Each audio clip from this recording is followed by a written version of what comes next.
we have a great crowd today. I can already tell. I'm going to go ahead and get started. And if there are any stragglers, we'll just let them hop on in. We can give them a hard time in the chat box. if you're not familiar with Zoom, I think everybody is, but if you're not, there is a chat function that you're welcome to use to say hello to everyone, ask questions, however you want to use that. For those of you that don't know me, my name is Janine Forsyth Lefevre. I am the program manager for the Wyoming Procurement Technical Assistance Center, otherwise known as the PTAC. We help Wyoming businesses with all things government contracting for free. Our services are at no charge. We do everything from initial setup, one-on-one counseling, lots and lots of free training like we're offering today, help through the entire government contracting cycle, including proposal preparation, invoicing, having trouble with your CO, you name it, we can probably help or refer you to someone who can. So please feel free to take advantage of our services at any time. And I am joined by my partner in crime, Katie Christensen, who's our procurement specialist. Katie, do you want to say hi to anybody? Hello, everyone. Good to see folks today. Like Janine said, we're always here to help from the little things to the big things. And we're happy to learn more about working with UW today too. So thanks for joining us. So glad that everyone is here. And while you are certainly welcome to use the chat to ask questions, to leave comments, to share any success stories or lessons learned, you are also welcome to unmute yourself and talk. I know that's not like the hip thing lately, but you are certainly encouraged to just chat with us. I know Melody, she'll be open to questions and comments and ideas and thoughts. She's nodding yes. The goal here is for you to get the information you need to be successful in working with the University of Wyoming as a vendor or supplier. So that's the reason we're here. And if anybody has already had some success working with the university, we also, at the end of the presentation, when we have time to chat, we'd love to hear your experiences and your tips and tricks for doing it and doing it well. Or if you've worked with any other institutions of higher education, that's always interesting to hear about. But I'm going to stop talking and go ahead and turn it over to our really, really welcome presenter, Melody, who's with the UW Procurement Office. And Melody, I'll just let you go ahead and introduce yourself and get along with our presentation. Okay, sounds great. My name is Melody Nottage. I'm the senior buyer for University Procurement Services. I've been doing it about 2.5 years, so still learning something every day. And I'm really excited to be here because the same day that Janine reached out, we had just been talking about reaching out to suppliers and kind of letting them know what's going on. We have a new procurement director, and so there have been some changes, and so we want to make sure everybody's at least up to date on what's going on. A lot of what we do has to really is to keep UW out of hot water with state, federal, lots of rules we have to follow, specifically things like uniform guidance, because we get federal grant research funds. So when you work with us, there will likely be times that you are going to think we are just way too picky. And it's not because we're trying to be, it's because we're just trying to keep the auditors happy. That's at least 75% of what we do is keeping the auditors happy while making sure that everybody gets what they need. So the more that you know, the faster everything goes, the faster the departments get what they need, faster you get paid. So, but yeah, please ask any questions. If I don't know the answer, I will be sure to find out and let you know. So the first thing that you'll want to do, if you haven't already, is become a supplier. And links on this should work. If you received this presentation, they worked when I sent it over to Janine. So, but we have a supplier self-registration portal. And when you click on that link, you'll come here, and then you'll see the guide for businesses. And then you'll just want to go ahead and just follow that. The main thing is, because of the IRS, when you put in, you'll go through and fill out your information, your details, your tax organization types. When you do the supplier form, substitute W-9, we do need to have what's called a wet signature, original handwritten signature. Like I said, that is thanks to the IRS. If we didn't have to, we wouldn't do that, but that is kind of an extra step you end up having to take, and I apologize in advance for that. If you start on doing the self-registration and you run into any problems, please feel free to go to ask at this email address. That's set up just for new suppliers to ask questions or let us know if you're running into any glitches on the system. That does happen. Anything that you need for us to know. We also, on our part of the UW website, have a supplier guide, and that's, like I said, a one-stop shop. And that will tell you things like how to do business with us. It talks about competitive solicitations. If you're a catering supplier or a print supplier, there's information there. We have separate contracts that if you want to provide catering or printing to the university, and then you'll be on our basically our vendor list. Here's the other link again for the supplier self-registration. We had a question come in, Melody. If someone is already set up or has been a vendor in the past, are they still set up? Do they need to do anything? They go ahead and go in and check. I believe there is a time frame that folks kind of fall off. So if it's been 10 years, you're probably not still a supplier. But if it's just been a year or two, go ahead and check. And you may need to go in and update any numbers or addresses or something like that. But yeah, you can go in and check and get a hold of the folks at the email if you're not sure or if you're unable to check and see. But yeah, please go ahead and ask if we can help you. Great, thank you. And I'll just let you know if we get any more questions that pop up in the chat box, if that's all right with you. Oh, great. Thank you. I appreciate that. Yeah, okay. And we do have purchasing thresholds. We'll talk about that a little bit later. Solicitations, we'll talk about those too, and how you get paid. So, and then our main procurement and payment services site is here. And that's if you want to know more about us.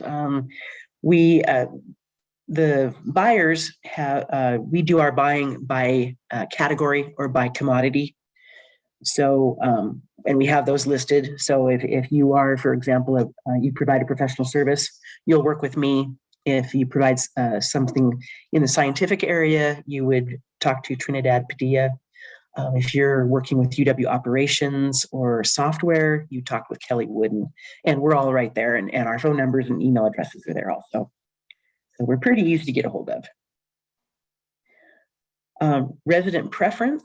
A lot of suppliers don't know about this. By statute, if you are a resident company and you have proof through Wyoming Workforce, you receive a 5% pricing preference. If you're a printer, that preference is 10%. The statute requires a year of residence. And if you're a printer, the plant does have to be in the state and operating in the state and do at least 75% of the work. The residency certification, you just need to have that on file with Wyoming Workforce at the time you supply a bid to qualify for the preference. We do verify those. We have had some folks that gave us their certificate number, and then we got on the website and found out that the certificate had lapsed. So, which was a good thing for them to find out. So, and so the website is here. Wyoming Workforce takes care of all of it. They certify residency and enforce the law. Any more questions? I thought I saw one come in. I don't see any more questions, but just so everyone knows, the PTAC, myself and Katie, we do help businesses with the Wyoming resident contractor certification. We're happy to help walk you through that process and get you the information you need to do it. So feel free to holler if you're interested in doing that and you haven't already. That's a great thing to know, Melody. I actually didn't know that UW paid so much attention to that. I think that's awesome. Well, and I had no idea you could help, and that's a lot easier to just go through you. Yes, we're happy to help. And Mary is asking if there is a preference for women-owned businesses. We don't have that actually as a preference yet. I'm not sure why. That's a really good question. I have not heard that before. Let me find out, because like I said, I just haven't been asked that before.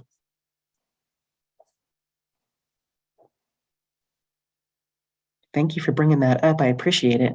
Yeah, great question, Mary. Thanks, Melody. Yeah, very good. Yeah. Okay.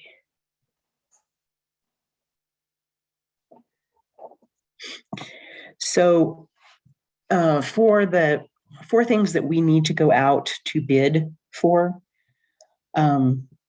we actually use an online platform called Bidnet Direct. And let me pull that up for you. Let's see. I can't get that to go away. What the heck?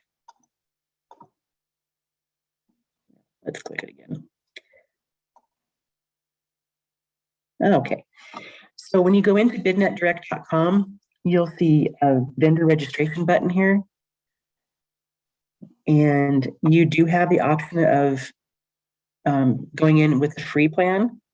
And then if you choose to pay for a plan, you'll get more really just enhanced functionality of the website, make things a little bit easier for you. They'll give you the real-time bid alerts, notifications, but that's completely optional on your end. You can go in there with nothing, and you can still go in and search the bids. You can look and see what we have up. That's they make it to where it makes that easy for you. And then you would just register. And when you do register, let's see, you just put in your information, details. And then as you move further into this, they will ask you what categories your sales or service fall under, whether you sell vehicles or you are a consultant or, and what you'll do is select the categories that go with what you do. And if there's one that you think kind of works, go ahead and select it, because when we go through and do the bids, we use those same categories. So if we have a bid out for a pickup truck, let's say it's 7,000 gross vehicle weight, but I'm going to go ahead and select all the trucks, just in case a supplier that is in Bidnet under the larger trucks has pickups. And so we can pick up as many. We're looking for as much competition as we can have, because that makes it better for everybody. So yeah, Bidnet is very easy to get around in. I think once you get in it and you navigate it, it's very user-friendly, and I think you'll like it.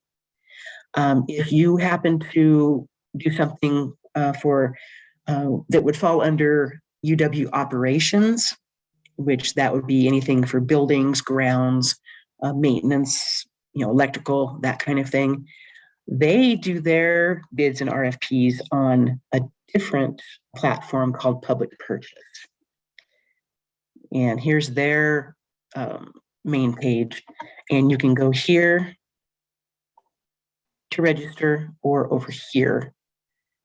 And they have the same kind of thing. You can absolutely get everything you need free, or you can pay for more functionality and more of them doing it for you than you doing it yourself. So, and again, UW Operations is the only one that uses this right now. We don't do any kind of, and I'm only speaking for procurement services. I don't know if operations does any of this. We don't do any of the old come in and bid and have the public opening in a in a classroom and and read out the amounts. It's all done online now. So you do have to register with Bidnet Direct and or public purchase to respond to any solicitation documents. See, I already talked about the categories. So I think I've already covered this. Okay. Okay, any questions?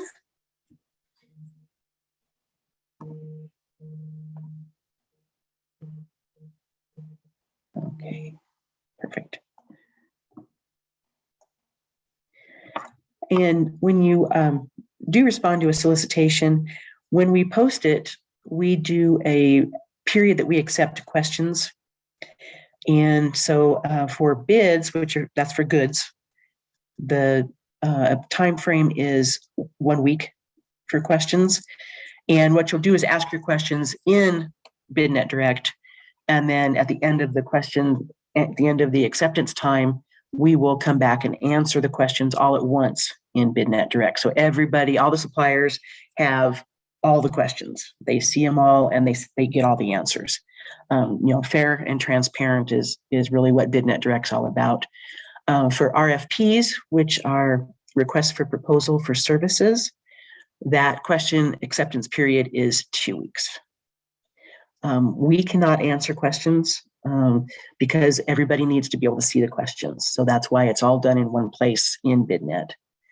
So everything has to go through there. When you do respond to the solicitations, please be sure to look at the terms and conditions, anything that we request as far as documentation. Because they are solicitations, public solicitations, and usually we are talking about pretty high dollar amounts when we're doing, especially the RFPs, but a lot of the bids are pretty high dollar amount. We have to, of course, for the auditors, be very, very specific and kind of picky, and really have to have all the ducks in a row and all the I's dotted and T's crossed. So be sure to double check those before you submit. If something doesn't match the terms and conditions or the request of the RFP or bid, that can be terms for disqualification. So you don't want to do that. Be sure to sign the bid or form of proposal on RFPs. That again, if you don't sign it, that can be cause for disqualification. You also want to be sure if not to discuss solicitations with anyone at the University of Wyoming other than the procurement agent. And not that we can tell you a whole lot, but you don't want to get a hold of the department and ask them anything, or talk to any of your contacts on campus about any bids or solicitations. That would get us in very much hot water with auditors if it were discovered. So if that happens, that would, could say that would definitely be grounds for disqualification, but I keep it as may because you never know. Sometimes things will change. Once in a while during the question and answer process, we realize, we forgot to put something in that really needs to be there. So we need to do a change to the solicitation. And the way we have to do that is through an addendum. And you will receive notification of that addendum as long as you have downloaded the bid documents. Anything that changes, you receive notification on. So you'll want to keep an eye out on your email, and it doesn't hurt to check the Bidnet website once in a while too. Every solicitation has an end date, a close date, and we always do ours at 2:00 in the afternoon to give us time to look at the bids and hopefully get them to the department by the end of the day.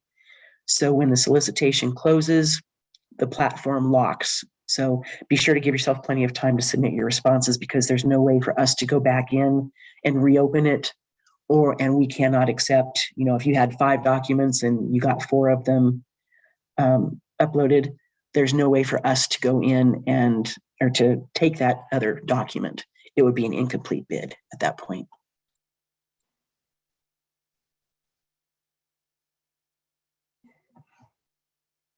Okay, any questions about solicitations, bids, RFPs? I think these are all really good tips, Melody, and Katie had a good comment in the chat, and I just want to reiterate it. giving yourself as much time as you can when preparing a proposal or a bid is really important. And I have noticed, and I don't know, Melody, if you can speak to this, like the state of Wyoming, for example, puts an awful lot of their opportunities out on public purchase, which we've talked about, that UW Operations does as well. And they'll have the date that the bids or proposals are due and the time, and looking at that time can be really key. I'm not sure how UW does it, but for state ones, sometimes it'll be something not super intuitive, like 1 p.m. where you might be, you might be thinking it's close of business, right? Or end of the business day. So it's important to just give yourself a lot of time and really look at all the details. Right. Yeah.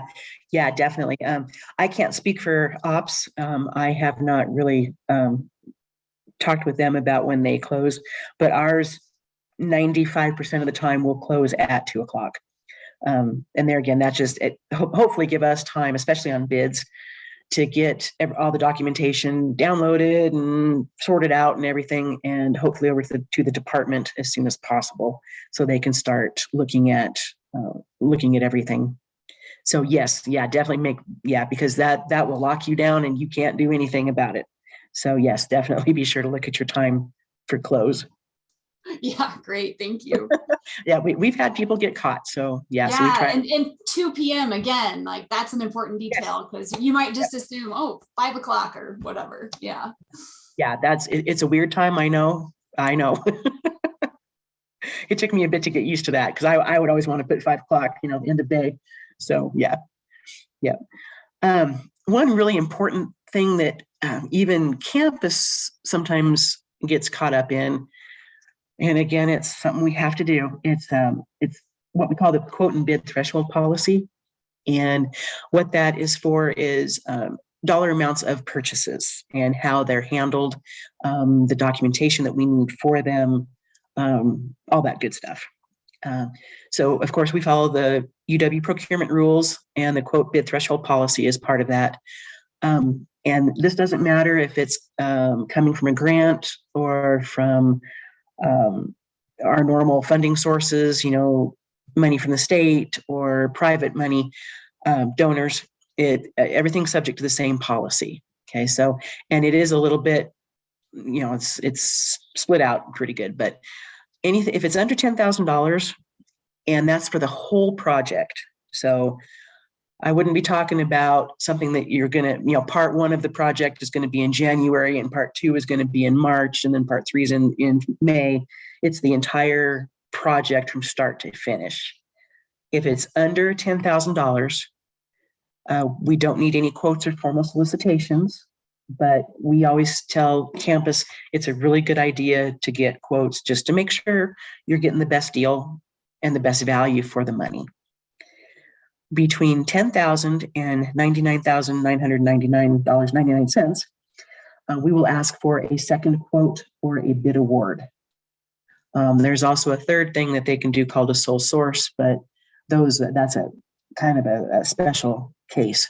We really want departments to get a second quote or put it out for formal solicitation. If they think they can get a really good deal, then we're happy to do that for them.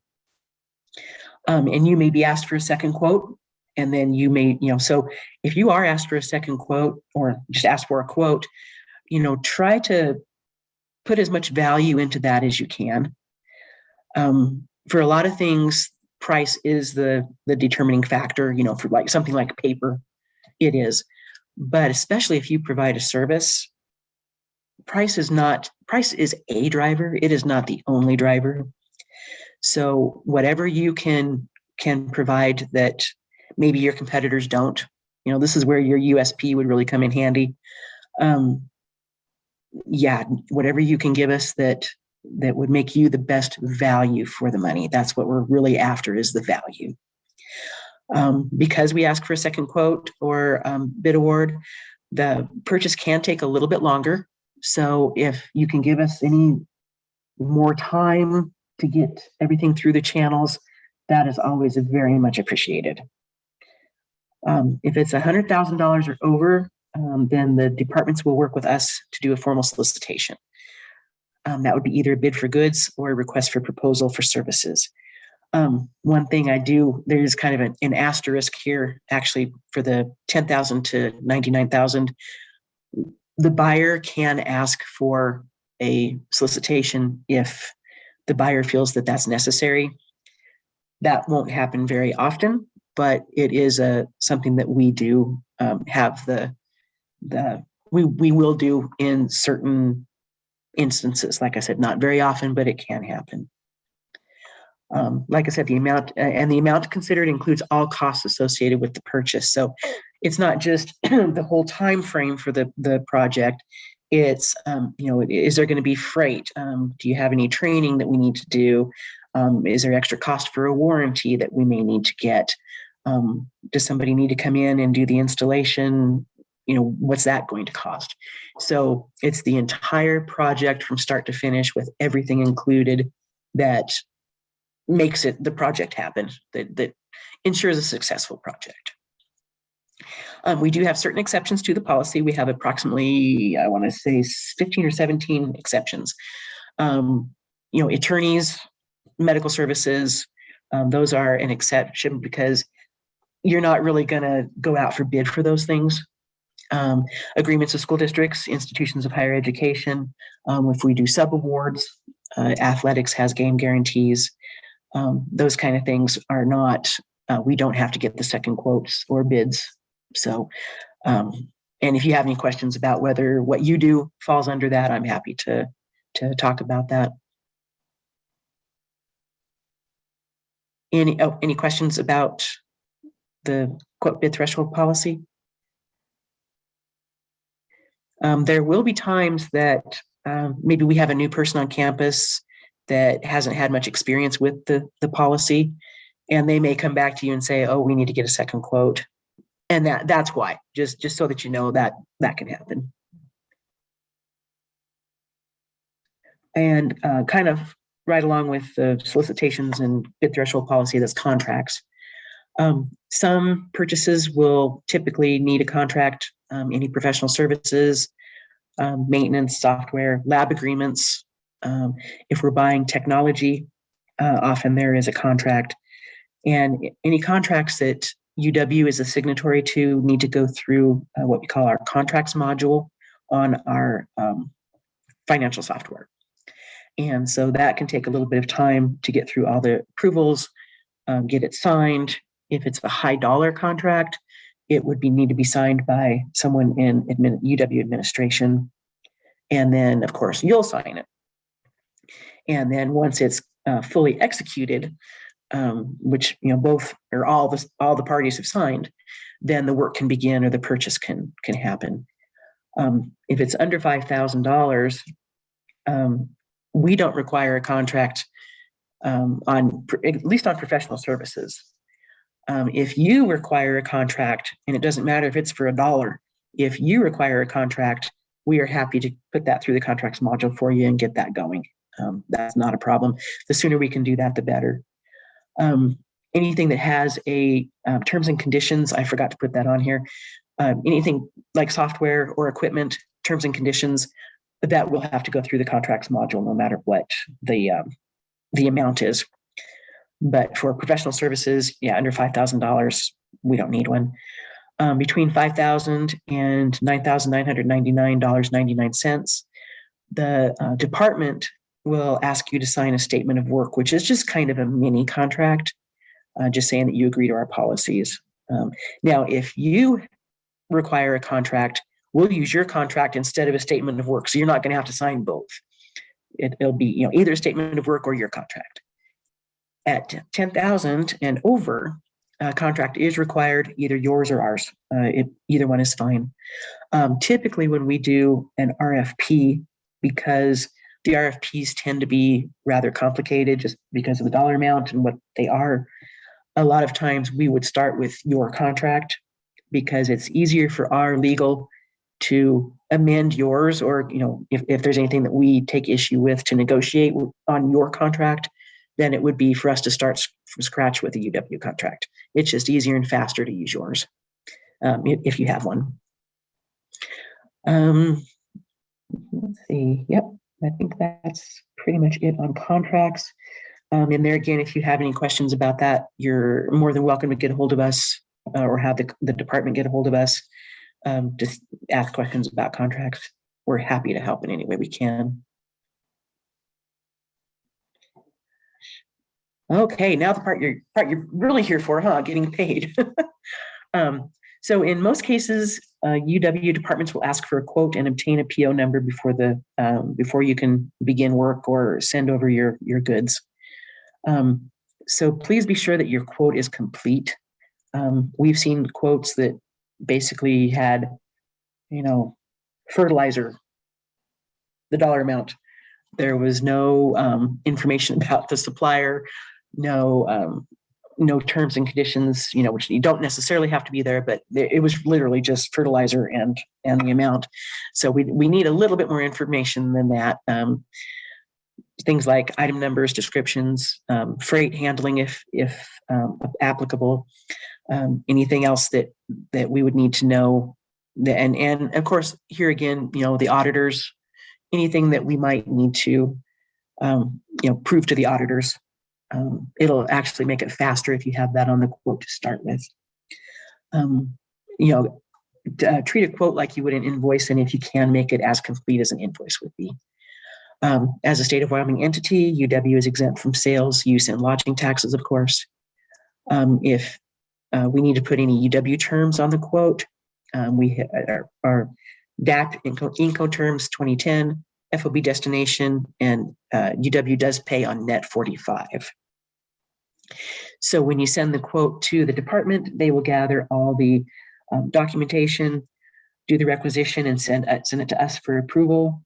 Once you send them the quote, you're done at that point. When the requisition is approved, you will get a PO number, and then you'll receive an email with the PO and the quote, and that will be sent to you to your email address on file. Unless you have now, if you do need for it to be mailed, when you set up as a supplier, then you can let us know that. I believe there should still be a spot in there for how you want your PO sent. So once you've received the PO number, go ahead and do what you need to do, and we'll receive everything. And after you're done, then you would send the final invoice. The department, I should have made that more clear here. The department will send the final invoice to payment services for processing. We do offer payment by check or by ACH. And again, you would indicate that when you set up as a supplier, which one you prefer.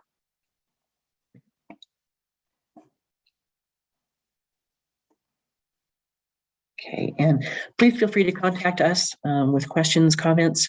We are always trying to improve our processes and make things as efficient as we can. And we know we have work to do.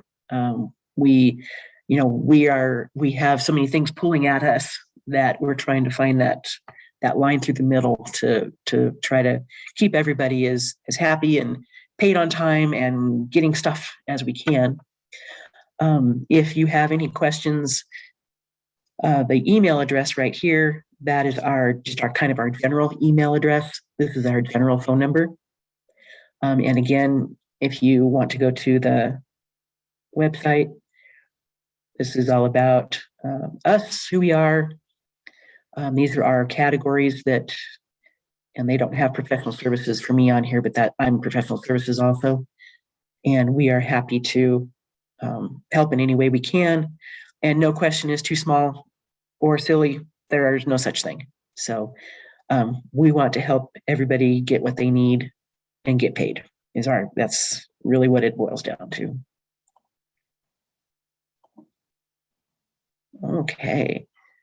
So this is the first one that we've done, the first lunch and learn. So I knew there would be things that would come up that we need to add. So please, if there's something here that I missed or didn't get for you, please let me know.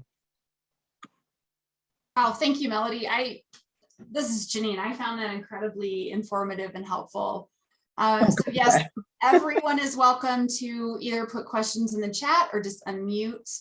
Rhiannon in the chat does ask if our PTAC bid notices include anything from Bidnet. Yes. When UW moved over and we got the word that they were using Bidnet, we did have our vendor that does our bid match service add that website. So you should be seeing any UW procurement notices that go out on Bidnet in your bid match. And Melody, for you, the PTAC does offer a free bid match service. It's basically an internet scraping tool. We build a search based on a vendor's capabilities, and they get a daily email of any opportunities that might be out there. That is great. I had no idea that was going on. That is wonderful. I know, right? Like we do so much, and so do you. Yeah. Well, and one of the reasons we moved to Bidnet is because we have access to so many more suppliers than we did previously, and so it's been really great. We want everybody. We want Wyoming vendors to come in and get our business. We want that, but we still have to go with. We have to have the competition and put it out for solicitation and that kind of thing. So, but yes, please, anything we can do to help you guys get more business, we are all up for. That's great. Mary, you have your hand up. Go ahead. I do. Thank you, Melody. Thanks for the information. I have a question. How does honoraria fit into the scheme of procurement, or does it? We do. The honoraria do come to us as a requisition. So we do a PO, and you will end up getting an email. Oh, and I should probably talk about those emails. I believe we are in the process of changing this, but we always ask anybody that gets a PO about export controls, if you're subject to export controls. And so a lot of people who get the honoraria are like, what is this? And just click no to both of them and send the email back to the buyer. But yeah, the honoraria, they go through the same process. It's the requisition, the PO, and then once the PO is issued, the department ideally will very quickly send that over to payment services, and then you should have a check. I believe payment services runs checks 3 times a week. So you're just a day or two away from the check going out the door. And please be sure and it's actually a good idea to just double check in the supplier portal that your address is correct or your bank account is correct if you're doing an ACH payment. But yeah, for honoraria there, it's the same process as most anything else. Did that answer your question? It did. Thanks so much. You're welcome.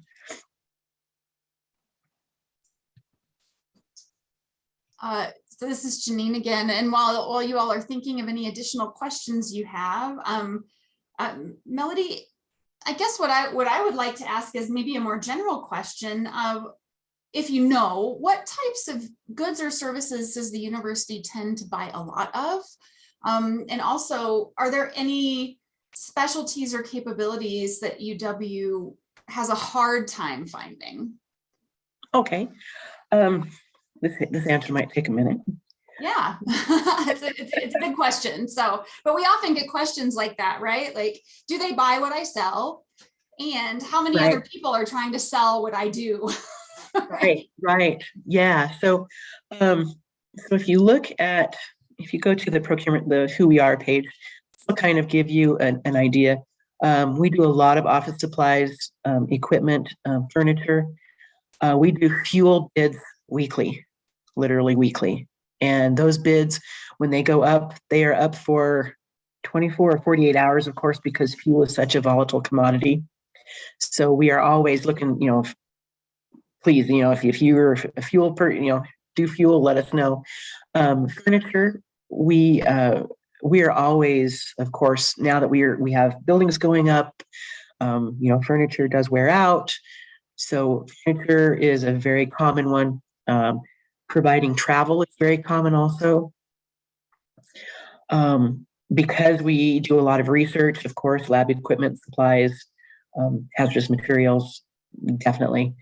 And this would be, Kate works with ops, but ops would be where you would want to start if you offer anything that's going to be a permanent fixture in a building, anything having to do with landscaping or, I mean, really UW purchases pretty much anything, anything and everything.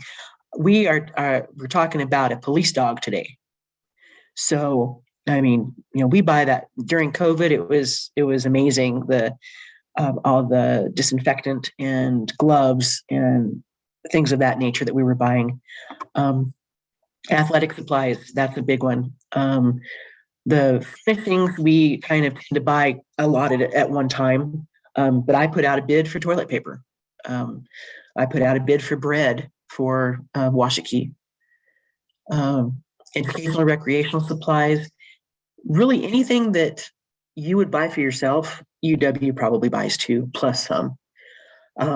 We are always on the lookout for farm. We are having a heck of a time with fertilizer right now because it is so high. Food service, novelties. If you have a business that does anything with novelties, which we call that, what those are to us is imprinted T-shirts, imprinted mugs, pens, coffee, anything that would carry like a UW logo, anything like that. Let us know, because we would want to get you in touch with trademark licensing and make sure that you are on their list. Vehicle maintenance. I do a lot of vehicles, custodial goods, like I said. As far as we don't, because I really see mostly my stuff, my commodities. I can't really speak for Trinidad or Kelly or even Justin, but if whatever you sell, ask us, let us know. We want to buy, what we can and get the best value that we can and give you, good value, give you good pricing, pay you well. So it's kind of a hard question to answer because it's everything, but then it's not everything. So, but anything that you could think of that would need to be used in a home, because we have apartments on campus. Anything that you would need for a kitchen, because we have, of course, several food places on campus. Anything in a classroom, in a laboratory, or in a regular office. Those are really the main categories of what we buy for. Any kind of software that you think might make somebody's life easier, let us know about it. Let us know, because it may be something we never thought of buying before. Or maybe we didn't know it existed, or we didn't realize there was a need. But once we ask, somebody will come up and say, oh yeah, that would be great. So it never hurts to ask. Send us an email, get a hold of us. I'm happy to answer any questions. Now that you know me, get a hold of me and I can certainly direct you in the right, to the right department. So yeah, that was a pretty long-winded way of saying that, wasn't it? Sorry. No, I think it's really informative to just sort of hear about what things are really common, what things are hard to find. That really, really does help. Anybody else have questions, thoughts, comments? Brandy, you have your hand up. Go ahead. Yeah, Melody, I work with Blue Peak. We're an internet provider, and we love to do business with the University of Wyoming. But you guys do your own ISP there, correct? You're your own service provider. It's kind of. I believe so. Yeah. Are there any smaller opportunities? Like, I realize that the new residential halls are going up, and they right. Mm-hmm. are going to do their own ISP there. But like you mentioned, those apartments for housing and things like that. Do you have any sort of opportunities of that, or is this kind of that? I don't know, but what I would suggest, I'm gonna pull up a couple of things that might be helpful.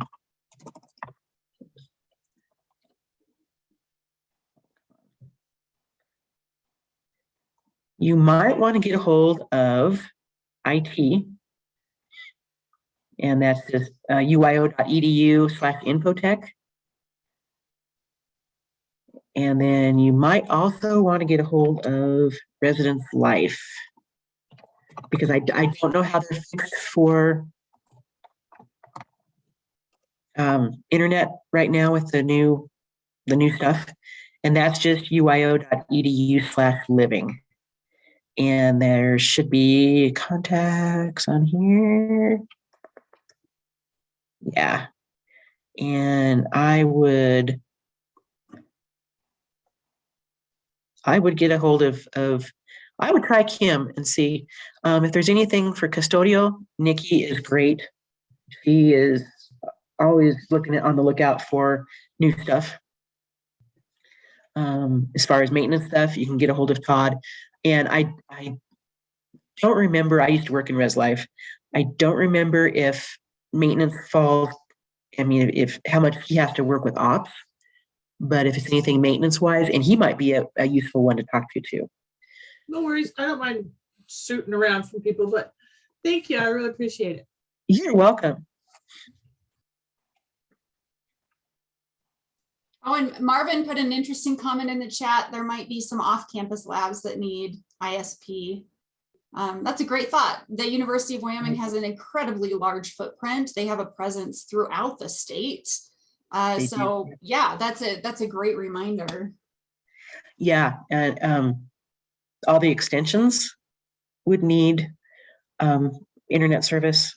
All the we have the farms and that kind of thing that would need it. Extension offices.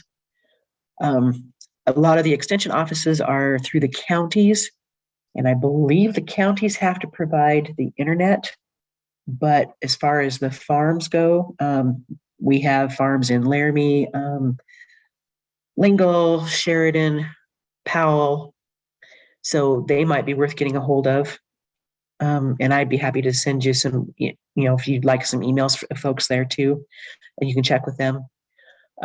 UW's got a lot of stuff throughout the state. So it's definitely worth a try.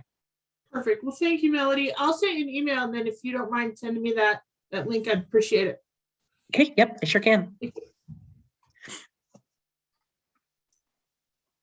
Anything else, folks?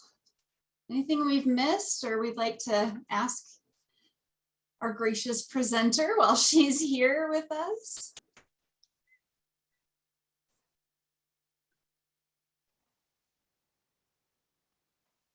All right. Well, we have your contact information there.